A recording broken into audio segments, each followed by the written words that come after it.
उज्जैन नगरीमध्ये भगवान श्रीकृष्णाने ज्यांच्याकडे शिक्षण घेतले त्या सांदीपनी ऋषींचा हा आश्रम हे मंदिर आणि सांदीपनी ऋषींच्या ज्ञानाग्नीखाली भगवान श्रीकृष्ण आणि बलराम मथुरेहून इथं शिक्षणासाठी आले आणि त्यांचा मित्र सुदामा गुजरातमधून पोरबंदरमधून इथं आला आणि कृष्णाची आणि सुदामाची मैत्री इथंच झाली।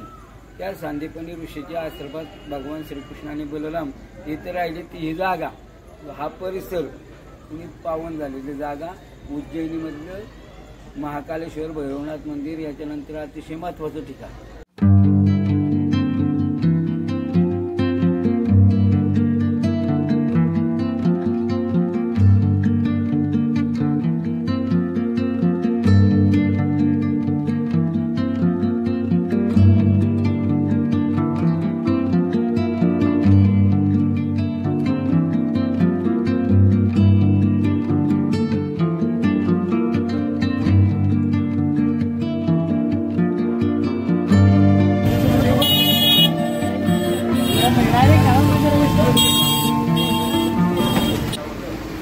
मनोकामना पूरी करना चाहते हैं मांगो।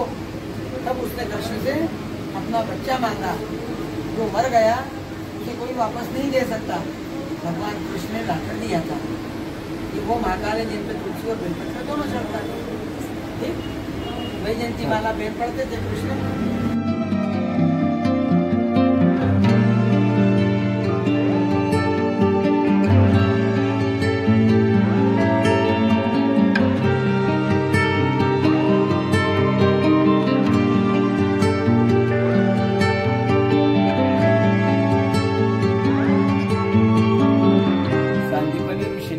भगवान श्रीकृष्णाला बलरामाला सुदामाला जी विद्यादान केलं त्यामध्ये 64 कला 18 पुराण 6 शास्त्र जी शिकवली त्यामध्ये जे आपण जे सर्व फोटो बघतोय ते 64 कला त्यामध्ये संगीत असेल काव्य असेल धनुर्धर असेल सगळे शास्त्र आणि कला त्यामध्ये पारंगत करण्याचं काम सांदीपनी ऋषींच्या मार्गदर्शनाखाली भगवान कृष्णाने केले। आपण जे फोटो पाहतोय ते फोटोच्या 64 कलांचे फोटो आहेत। प्रत्येक कळेचे एक एक फोटो असे 64 कळ्यांचे फोटो या तलावाच्या चारी बाजूनी लावलेले आहेत।